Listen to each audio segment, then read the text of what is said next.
그래서 뱃사는 바이링구얼 육아를 하기로 결심했어요. 단순히 영어를 잘 하느냐 마느냐의 문제가 아닙니다.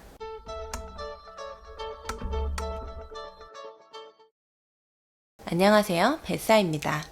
오늘은 뱃사가 왜 바이링구얼 육아를 하고 있는지에 대해서 좀 말씀드리고 싶어요. 뱃사TV를 애청해주시는 베프님들이라면 알고 계시겠지만 뱃사는 21개월 된 다미와 하루 2시간 정도 영어로 대화를 하는 바이링구얼 육아를 하고 있습니다.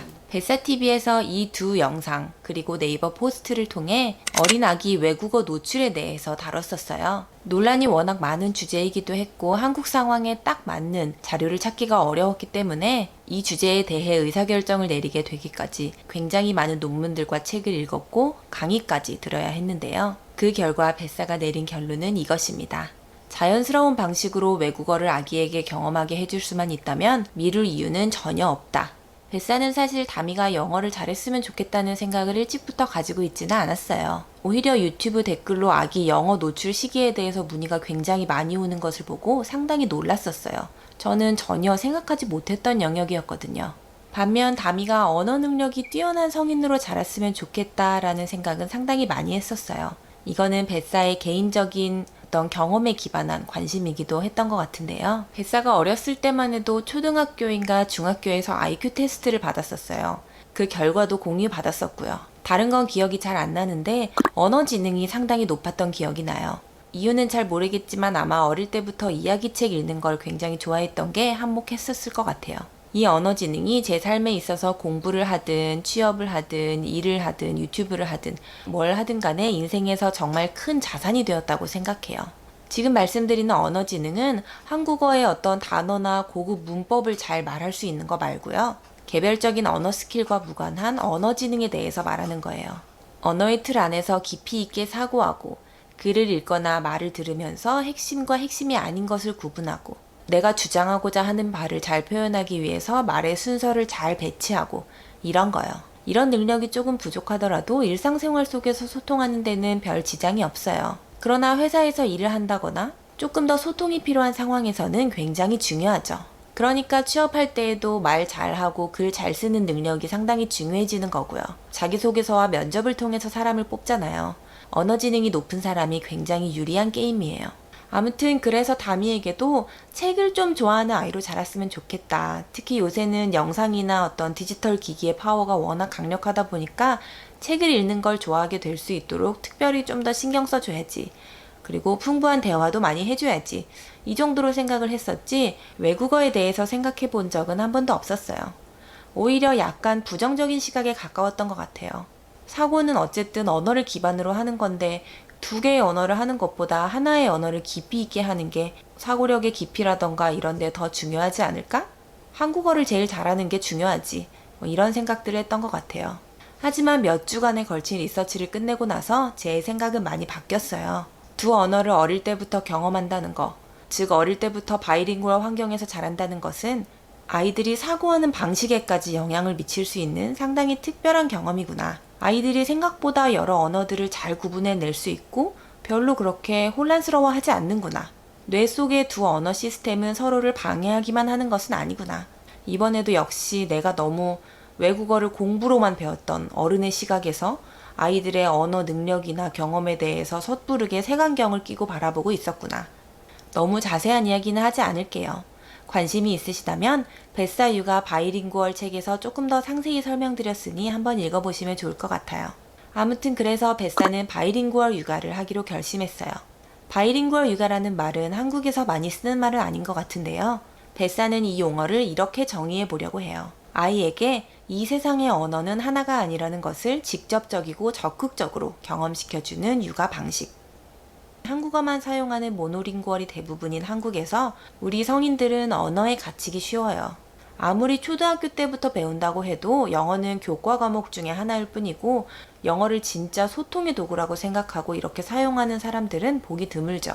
아기들은 아직 언어 속에 완전히 갇히지 않은 상태예요. 그래서 어릴수록 자연스러운 노출을 통해 외국어를 모국어와 마찬가지로 하나의 순수한 언어로 소통의 수단으로 받아들일 수 있는 가능성이 더 높아집니다. 좀 더 커서 학습으로 배운 외국어와 어릴 때부터 노출로 배운 외국어 사이에는 상당히 차이가 있다고 생각해요. 단순히 영어를 잘 하느냐 마느냐의 문제가 아닙니다. 뱃사는 다미가 영어를 잘했으면 좋겠다는 생각보다도 다미가 영어를 교과 과목이 아닌 하나의 순수한 언어로서 소통의 도구로서 받아들였으면 좋겠다. 그 과정에서 다양한 언어를 가지고 사유하고 소통해보는 즐거움도 느낄 수 있었으면 좋겠다라는 생각에서 바이링구얼 육아를 시작하게 되었어요. 뱃사는 영어를 공부로 배우긴 했지만 성인이 되어서 어쩌다 보니 영어를 약간 취미처럼 하게 되었어요. 그렇게 되고 나서 영어를 소통의 도구로 사용하는 데 큰 즐거움을 느끼고 있지만 대부분의 영어를 공부로만 접근하게 되는 많은 사람들이 이런 기회를 평생 가지지 못한다는 사실도 잘 알고 있거든요.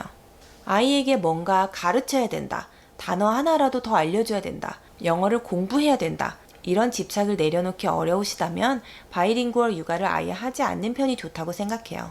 어린 아기들에게 스트레스를 줘가면서 교육을 하는 것은 제 생각에는 가능하지도 않을 것 같긴 하지만 만약 가능하다고 하더라도 부모님이나 아이 모두에게 나쁜 결과를 가져올 거는 뻔하니까요. 아이가 영어로 물어봤을 때 알아듣고 영어로 대답하는 거, 뭔가를 한국어 대신에 영어로 표현하기 시작하는 것 등 엄마표 영어의 세계에서 흔히 아웃풋이라고 하는 것은 제게는 별로 중요하지 않습니다. 물론 다미가 영어를 충분히 경험한다면 이런 아웃풋이라고 하는 것이 자연스럽게 따라 나올 확률이 높긴 하겠죠. 그러나 그렇지 않더라도 괜찮다고 생각해요. 다미가 말할 수 있는 영어 단어가 100개인지 200개인지는 별로 중요하지 않아요. 어차피 좀 커서 영단어 책 몇 개만 열심히 익히면 다 익힐 수 있는 단어들인데요, 뭐. 어릴 때부터 굳이 영어로 잘 말하지 않아도 상관없어요. 제가 생각하는 바이링구얼 육아의 목표는 아이에게 한국어와 완전히 다른 구조나 소리, 표현 방식을 가진 또 다른 언어가 있다는 것을 경험시켜주는 거예요. 바이링구얼 육아라는 게 외국어를 아이에게 가르치는 것이 아니라 경험하게 해주는 것을 목표로 한다는 것을 이해하시고 나면 바이링구얼 육아에 대한 많은 궁금증이 자연스럽게 해소되실 거예요. 이건 궁극의 영어 조기 교육인가요? 아닙니다.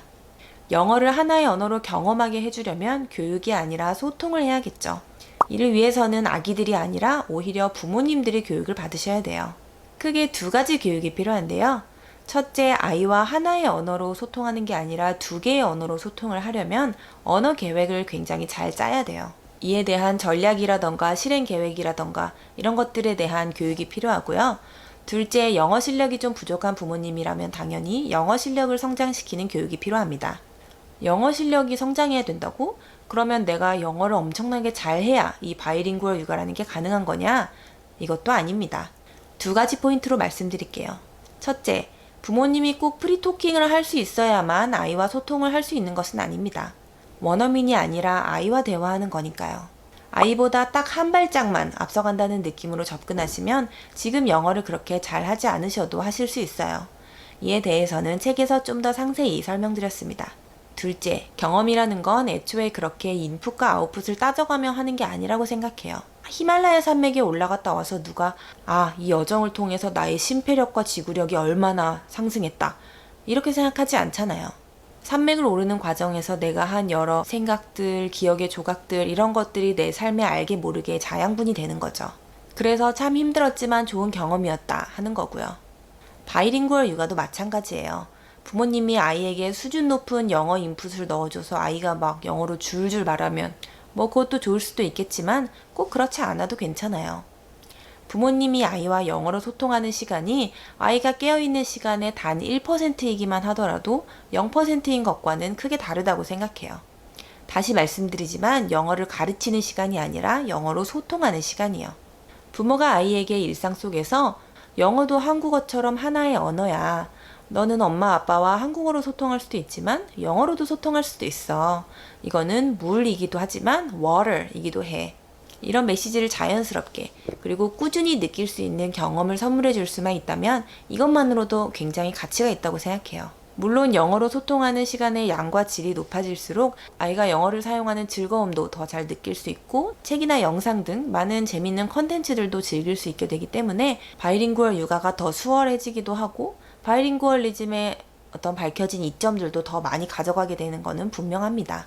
아이를 위해 바이링구얼리즘의 이점들을 더 많이 챙겨가고 싶으시다면 영어 실력을 한층 높일 수 있는 소스들은 인터넷에 무궁무진해요. 꼭 아이만을 위해서가 아니더라도 육아라는 어떤 굉장히 반복적이고 단조로워질 수 있는 일상 속에서 부모님들도 좀 자극도 받고 한 단계 한 단계 뭔가 성취하고 성장해 나가는 그런 기쁨을 느낄 수 있는 작은 프로젝트를 한다. 이런 느낌으로 시작해 보셔도 괜찮을 것 같아요. 저에게는 굉장한 삶의 활력소가 되고 있거든요.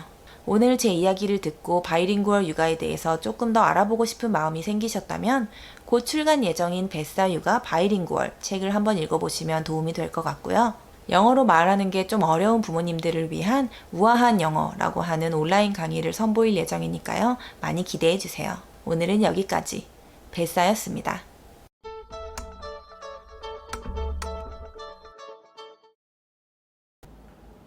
포맷을 바꾸니 너무나 어색한 뱃사였습니다. 오늘 여기까지 할 줄 알았지롱. 오늘은 하늘에서 눈이 내려와. 오늘은 왠지 이거 내 NG 컷으로 다 쓸 거야. 어?